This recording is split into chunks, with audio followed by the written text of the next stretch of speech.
Your carry permit might still be valid in your home state tonight and get you charged the second you cross one state line tomorrow. And the scary part is, most gun owners do not find out where the trap is until a traffic stop, a hotel check-in, or a bad day goes very wrong. Pause. Quick question before we continue. Are you subscribed? Because what I'm about to reveal could save you from a life-changing legal mistake on your next road trip. Hit that button right now and stay ahead of the law instead of learning it the hard way. Here's what just happened. A lot of gun owners started thinking reciprocity got simpler because more states now allow permitless carry. Right now, there are 29 permitless carry states. That sounds easier. It sounds freer. It sounds like your permit, your non-resident permit, or even no permit at all should cover you almost everywhere. But that is not how this works. In real life, the loopholes people used for years are getting squeezed from both sides. Some states only trust resident permits. Some states still want their own license. Some states say permitless carry is fine, but only inside that one state. And some states let you carry without a permit in most places, then quietly block you from certain places unless you have a permit anyway. So let me break this down for you, starting with the states where people get burned first. First, Colorado. This is one of the biggest traps in the country. Colorado says it will recognize another state's concealed carry permit only if the issuing state honors Colorado's permit. The permit holder is a resident of that issuing state, the ID matches that same state, and the person is 21 or older. Here's the part most people get wrong. Colorado does not recognize a concealed carry permit issued by a state to a non-resident of that state. And if you live in Colorado, you cannot carry in Colorado using a non-resident permit from somewhere else. That means the old trick of saying, I've got a Utah permit, or I've got a Florida non-resident permit, will not save a Colorado resident in Colorado. Don't make that mistake. Second, Pennsylvania. Pennsylvania has another sharp edge. If Pennsylvania gives reciprocity to another state, it only recognizes people who are residents of the issuing state and 21 or older. That sounds small until you imagine a real stop. Here's a hypothetical example to explain this. Let's say you live in New Jersey, but you got a non-resident permit from another state because it was easier. Then you drive into Pennsylvania thinking, I'm covered. Maybe you're not. Pennsylvania's rule focuses on whether you're actually a resident of the state that issued the permit. That resident versus non-resident detail is where people get caught. Third, Florida. Florida is another state where people love to assume too much. A lot of travelers think a non-resident permit from any recognized state is good enough. But Florida summaries make a very clear point. Florida honors resident permits from the states it honors, and it does not honor non-resident permits from any state. Read that again. Not some non-resident permits, none. So if your entire travel plan depends on a permit you got from a state where you do not live, Florida may not see that the way you do. Fourth, Illinois. Now this is where it gets interesting because Illinois is not playing the same game at all. Illinois generally requires an Illinois concealed carry license to carry concealed in Illinois. And for non-residents, the state is extremely narrow. According to Illinois State Police materials, only residents of Hawaii, New Mexico, South Carolina, and Virginia are currently considered from states with substantially similar laws and are eligible to apply for an Illinois non-resident license. That means most out-of-state permit holders are not just less recognized, they are outside the system entirely. Most people think, my permit is good in enough states, so Illinois must have some version of reciprocity. The truth is, Illinois is one of the fastest ways to learn that reciprocity is not national. So what ties these four together? Easy. The old loophole was simple. Get one permit from a friendly state, then assume it unlocks most of the map. That shortcut is dying. Resident-only rules are killing it. Matching ID rules are killing it.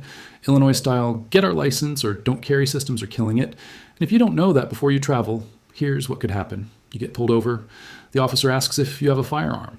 You say yes because you're trying to be honest. You hand over a permit you trusted. Then you find out the state in front of you does not care about that permit because you are not a resident of the issuing state. That is a brutal way to learn the law.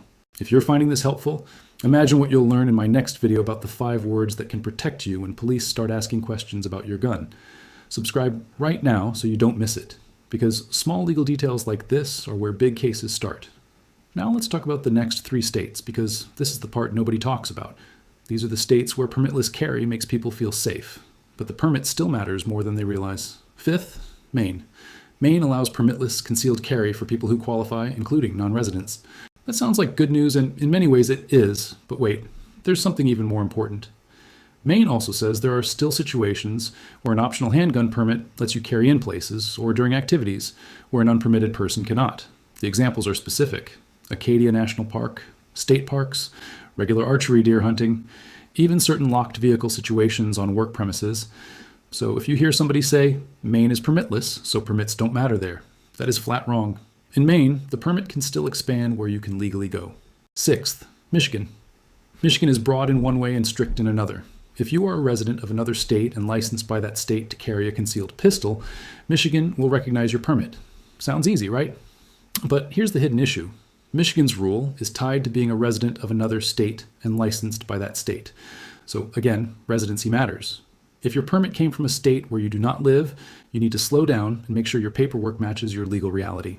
And even if Michigan recognizes your permit, you are still subject to Michigan's own carry restrictions, including its prohibited places. Most people think reciprocity means my rules travel with me. No, the permit may travel, your home state habits do not. Seventh, South Carolina. This is one of the most misunderstood states right now. South Carolina now allows many adults to carry openly or concealed without a permit. So a lot of people hear that and think, well, the permit is dead. Not even close.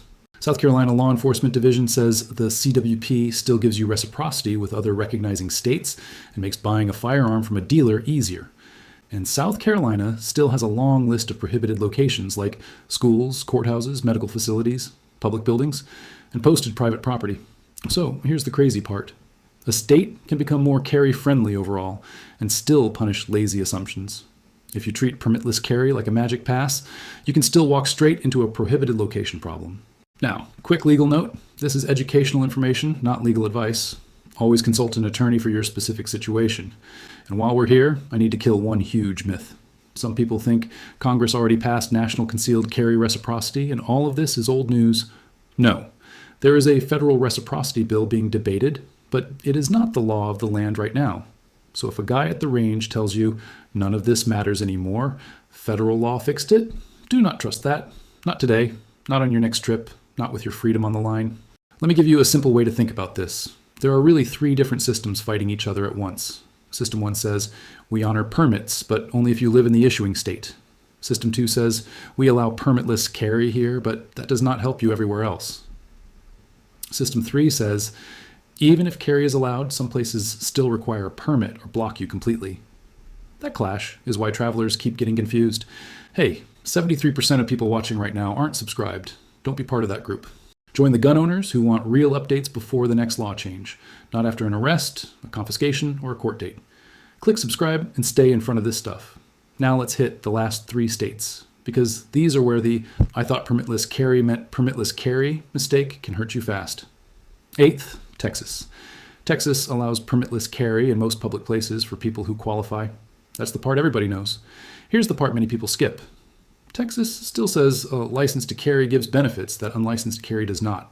The state points to university campuses, certain business rules, reciprocity with other states, and even handgun purchase benefits.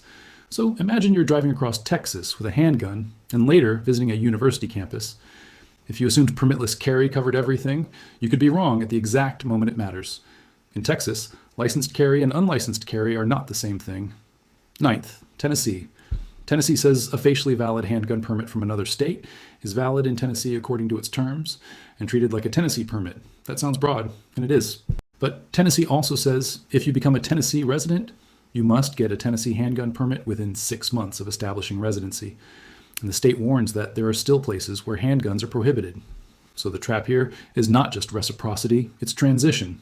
People move, keep using old paperwork, and assume nothing changed. That is a dangerous assumption. 10th, West Virginia. This is the warning label every permitless carry fan needs to hear. West Virginia's own Attorney General Guide says constitutional carry applies only while you are physically in West Virginia. It does not authorize you to carry concealed in another state without a license. That sentence is gold, because it destroys the biggest road trip myth in America. Just because your home state lets you carry without a permit does not mean another state owes you that same right. West Virginia also says a valid concealed handgun license still matters for reciprocity and for certain school-ground vehicle situations. So even inside a freedom-friendly state, the permit can still open doors that permitless carry does not. Have you ever wondered why this gets so messy so fast? Because most people are not studying legal language before a vacation. They are packing the truck, loading snacks, checking hotel reservations, and assuming their old permit strategy still works. That's why I made this video. Because I thought I was legal is not a defense that helps much after the fact. So here's your simple travel checklist. First, check whether the state you're entering honors resident permits only. Second, if you are using a non-resident permit, verify that the destination state actually accepts non-resident permits from that state.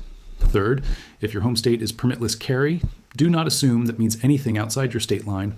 Fourth, check prohibited places, because even in permitless states, schools, campuses, parks, bars, government buildings, medical offices, and posted businesses can change the whole answer. Fifth, if you recently moved, find out how long your old permit stays useful, if at all. And here's what most people get wrong at the very end. They think the permit question is the only question. It's not. The place matters, your residency matters, your age matters. Whether your ID matches the issuing state matters. Whether you are on school property, in a posted business, on a campus, or inside a medical facility matters. This is why one sentence like, "My permit is valid there," is never enough. Laws change fast, like really fast. Subscribe now because the next video breaks down exactly what to check before your next interstate trip. And one wrong assumption can turn a normal drive into the worst week of your life. Here's the takeaway. The reciprocity game is not getting simpler just because more states allow permitless carry. In 2026, the real danger is false confidence. A non-resident permit, a permitless home state, or an old travel habit can still fail you in Colorado, Pennsylvania, Florida, Illinois, Maine, Michigan, South Carolina, Texas, Tennessee, and West Virginia. Pause.